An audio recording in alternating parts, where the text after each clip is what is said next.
你是否经历过这样的情景？聊天聊到一半，突然气氛就凝固了，争执升级，误解连连。你有没有想过，怎样才能成为沟通高手？不管遇到多难搞的话题，都能游刃有余，让人觉得舒服，还能让人信任你，建立起深厚的联系。今天呢，咱们就来聊一聊《Super Communicator》超级沟通者这本书。它是 JP Morgan 公司钦点的2024年夏季必读的书。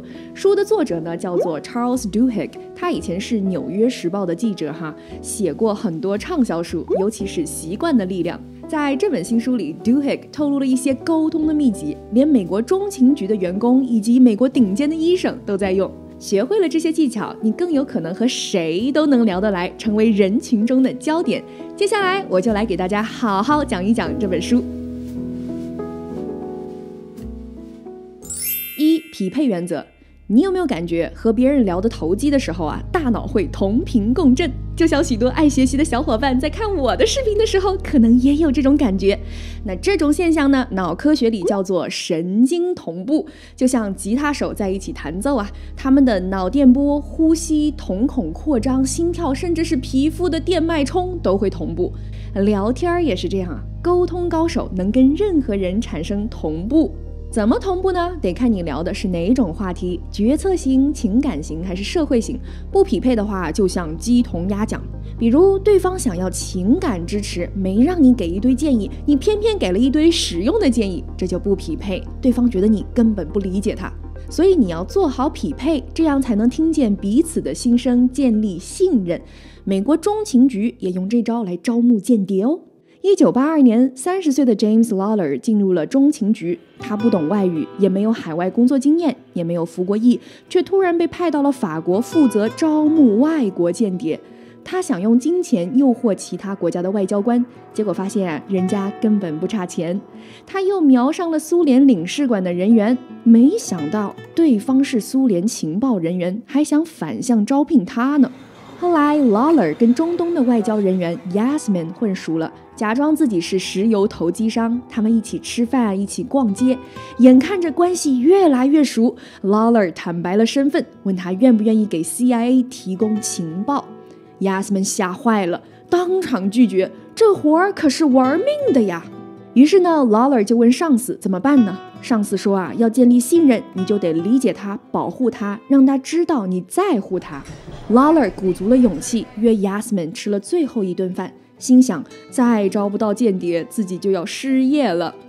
Yasmin 说这一次吃完饭呢，他就要回老家了，出来打拼多年没什么成就，对自己很失望。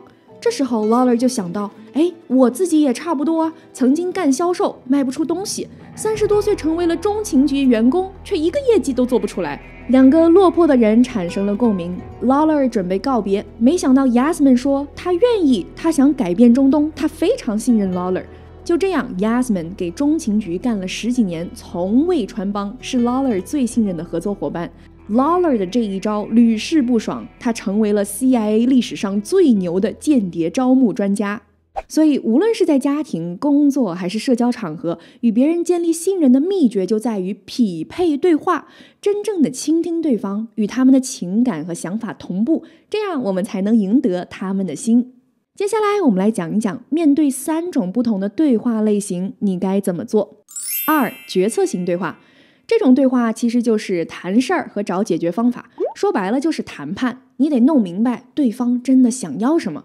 Dr. Bafar Ede 是前列腺癌专家，对于大多数患者呢，医生通常不建议手术，而是积极的监测，因为前列腺癌生长非常缓慢，患病的老人到去世的那一天，癌症都还没来得及扩散，而且手术的副作用挺多的，可能会导致尿失禁，还有那方面的功能问题。这个医生呢，还会给患者看一堆数据，97%的选择保守治疗的男性，癌症扩散的风险和接受手术的人是差不多的，但是患者却认为自己是那3%的特殊人群，总是想要手术。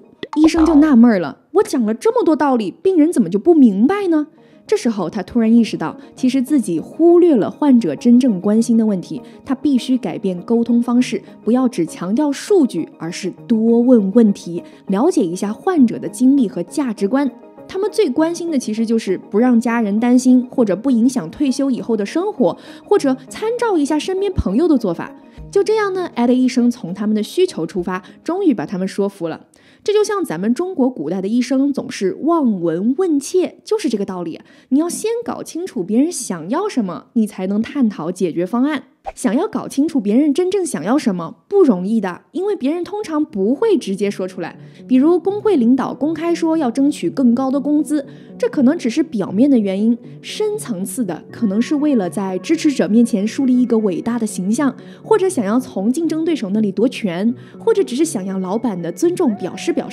所以这些需求往往很含蓄，你得多倾听多观察，才能知道别人想要什么。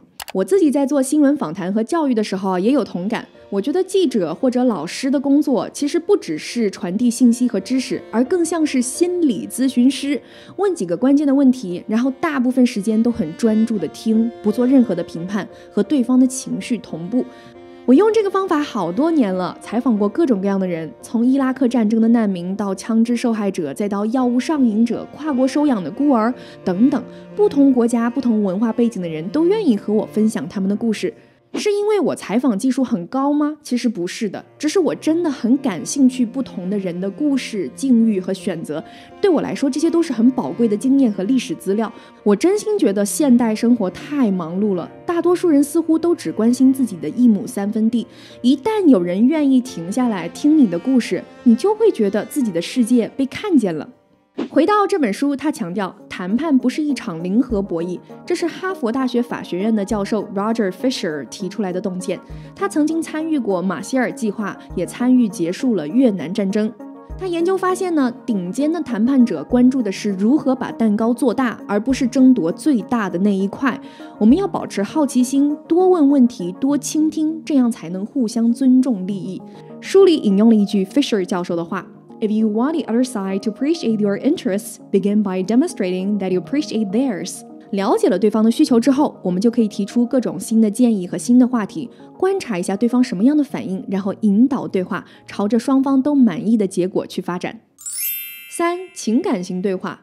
很多人觉得聊情绪显得不够专业，甚至尴尬，就好像在八卦一样。但其实呢，情感对话特别有用，不管是在私下还是在工作上，不管你有没有在对话中表露出情感，其实情感已经在影响你的讨论了。心理学家 Nicholas Apley 认为呢，最有效的对话是多问问人家心里的想法，尤其是他们的价值观、感受和经历。Apley 在青少年时期呢，总是酒后驾车，被老师和警察抓包了，教训了很多次，都听不进去。直到他遇到了他的心理治疗师，从来没有评判过他，只是问几个中立的问题，听他讲。比方说，如果你的车撞到了人，你会有什么反应呢？如果你被捕了或者受伤了，甚至撞到了别人，你的人生会有什么变化呢？这些问题都不带有情绪，但是 Apley 回答的过程当中忍不住就哭了，他自己说着说着就意识到了酒驾的严重性。Apley 表示呢，他的父母从来没有像心理咨询师那样问过他的感受。青春期的他特别想通过一些壮举，比如说酒后驾驶，来向同龄人证明自己。他的父母呢，总觉得自己能够替孩子思考，实际上呢，只是以高位者的姿态来揣测他们的想法，训斥孩子的想法。于是呢，他特别反抗，觉得父母根本不懂他。所以成为心理医生之后呢， Apley 提出了一个概念，叫做 perspective getting， 要走进别人的内心，你要多问对方的感受、价值观和关心的事儿。这些问题之所以强大，是因为他们常常能够促使人们揭露自己的脆弱之处。展示个人的脆弱不会造成尴尬，反而能够拉近人和人之间的距离。有一个著名的实验叫做 The 36 Questions That Lead to Love， 就是通过一系列深刻的问题，让两个陌生人建立起亲密关系。这些问题包括：你预感自己会怎么离世？你和你的妈妈关系怎么样？在你所有的家人中，谁的去世让你感到最不安？分享一个你人生中的困境。研究人员发现呢，问答之后参与者之间的关系比他们人生中任何一段关系都要深，甚至有2个人6个月之后就结婚了。所以呢，你不要害怕问敏感的深刻的问题，因为深度关系的前提就是互相袒露脆弱。作者写道 Ask others about their beliefs and values， Ask them about experiences and those moments that caused them to change. Ask how they feel rather than about facts. Reframe your questions so they are deeper. Ask follow-ups. And as people expose their vulnerabilities, reveal something about yourself, it'll be less uncomfortable than you imagine. It'll be more fascinating than you think, and it might lead to a moment of true connection. 4. 在冲突中沟通。当冲突来临时我们常常陷入想赢的心态。这本书采访了哈佛大学法学院的谈判专家 Sheila Heen， 他发现呢，很多政客和企业领导也这样。书里写道 They stopped trying to understand why this conflict had emerged and instead started plotting revenge. And most of all, everyone wanted to win, to be the other side, to feel vindicated. 在解决问题之前，我们得认识到每一个冲突的背后都有一个以上的矛盾。比如一对夫妻因为是否生二胎而争执，表面上是一个想要生二胎，另一个不想要生，但深层次的矛盾是一方觉得对方不在乎自己想要什么。Heen教授认为，如果你不解决矛盾背后的情绪，双方都不太可能妥协。人们在争执的时候，通常都不愿说出自己的感受，担心呢这样会显得自己很软弱，或者担心自己的弱点会被对方给利用。但是呢，想要谈判有进展，就得处理好情绪问题。我们缺的不是解决办法，而是情绪的化解。This is the real reason why so many conflicts persist, not because of a lack of solutions or because people are unwilling to compromise, but because combatants don't understand why they are fighting in the first place. They haven't discussed the deeper topics, the emotional issues that are inflaming the dispute. 怎样化解情绪呢？作者提出了 looping for understanding， 问问题，复述你所听到的，确认一下你的理解是正确的。书里用了美国枪支问题的讨论作为一个强烈冲突的例子。在美国呢，左翼主张严格控枪，右翼呢认为持枪是宪法的权利，这双方聚在一起呢，往往争吵不休，大打出手。但是社会需要共识才能找到解决方案，所以呢，这一次双方决定坐下来好好聊一聊。这时候主持人给他们设定规则，只能讲自己的亲身经历，不能用网上道听途说来的故事，还要说出自己为什么这么想，有什么样的情绪和价值观。听众可以提问，但是问题不能有导向性，不允许以询问的形式进行反驳，也不能把道德审判包装成问题，变相攻击。然后奇妙的交流产生了。有一位女士说，她高中时见证了一场校园枪击案，一个愤怒的学生开枪打死了老师，所以她一直主张要控枪。另外一位女士说，她家有个亲戚在家里被袭击了，她觉得很不安全，所以就买了一把枪自我保护。还有个人说呢，自己住在边境，旁边老有人走私毒品，有一次呢，他还用步枪赶走过入侵者，所以他支持持枪。在敞开心扉之后呢，大家就互相理解了，每个人的立场都不是绝对的黑与白，都有自己的道理。这一点呢，我也感同身受。多年的辩论训练和采访训练让我认识到，一个成熟的社会必然会有多样的声音和立场。真正成熟的人能够分析一件事情的多个角度，能够理解每个人的初衷和立场，会去探索他们背后的经历和值得学习的地方。这就像《了不起的盖茨比》的作者说过的一句话：The test of a first-rate intelligence is the ability to hold two opposed ideas in the mind at the same time and still retain the ability to function. 5. 社会型对话。我们都有不同的圈子，想要让不同的圈子的人好好交流，就得处理好大家的归属感。这种群体认同是我们与生俱来的。上世纪50年代，有一项著名的研究，把一群11岁的男孩在夏令营里随机分成2组，一组叫做响尾蛇，另一组叫做老鹰。这些孩子们很快就只跟自己队伍的人好，对另外一队的人开始产生敌意，从动嘴到动手。所以人性就是，当我们觉得自己的圈子受到威胁，就会变得有防御性，没办法好好说话。那怎么办呢？你别攻击人家的圈子顺着他来。书里提到了一群美国的反疫苗人士的例子，他们死活不给孩子接种疫苗，理由五花八门。有的说疫苗会让他们得自闭症，有的说美国政府推广疫苗是想控制他们，有的说比尔盖茨为了把芯片装入他们的身体，忽悠他们打疫苗。这些观点缺乏科学依据啊，但是这些人深信不疑，以至于很多小宝宝又感染上了乙肝、白白破、脊髓灰质炎，耽误了健康。医生们尝试就用数据和研究来劝他们，但是他们根本不听啊，有的甚至说医生和疫苗公司都想忽悠他，干脆再也不来看病了。所以呢，直接挑战人家的信仰没用。于是呢，医生换了一个方法，不强行劝说了，而是多聊聊家常，了解一下他们的身份认同，然后去寻找一些共同点，拉近距离。有一天，一位医生遇到了一个特别信教的大爷，就跟他聊起了信仰，又听说他挺疼自己的孙子孙女的，医生就顺势聊起了自己的孩子。快聊完的时候啊，医生轻描淡写地说了一句，看得出来您特别在乎孙子孙女的健康，说不定咱们这些医生、这些实验室和疫苗啊，都是老天爷的安排。结果大爷一听，马上就带孩子去打疫苗了。所以说，说教和争辩只会让人反感，真想让人改变啊，你就得顺着他们。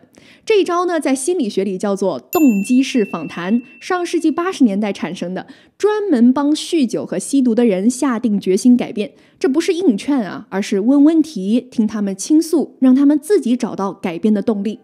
如果你想要了解一下这个说服术啊，可以看一下另外一本书，叫做 How Minds Change。 我在2023年的时候看过，真的是醍醐灌顶啊。美国基层的政治拉票用的就是这一招，叫做深度游说，让对方感觉你真的在认真听，非常尊重他们，然后引导他们说出自己的想法，你再复述一下，确认自己没听错，然后引导他们去回忆一下相关的生活经历。有时候啊，他们自己的经历会和他们的价值观有冲突，这个时候呢，他们就会自己和自己辩论起来了。你就顺势着分享一下自己的经历，然后呢，他们会被自己说服。这个方法的成功率能达到10%。2020年帮拜登拉了不少票，改变了大选的结果。总结一下呢，想要每一次对话都充满意义，你可以遵循这4个关键的准则。1、匹配对话的类型，分析一下你要进行的是哪种对话，决策型、情感型还是社会型。2、分享并探索目标，不要害怕说出你想要得到什么，同时呢，你要理解对方想要什么。3、询问并分享感受，情感是沟通中逃不掉的环节，倾听对方的感受，并且分享你自己的感受，这可以加深你们之间的信任。4、探讨身份的重要性，你们的谈话是否涉及群体身份认同？如果是的，就不要否定别人的圈子，而是顺着他们。书的末尾还强调了哈佛几十年的幸福研究的发现，也就是人际关系的好坏是人生幸福的关键。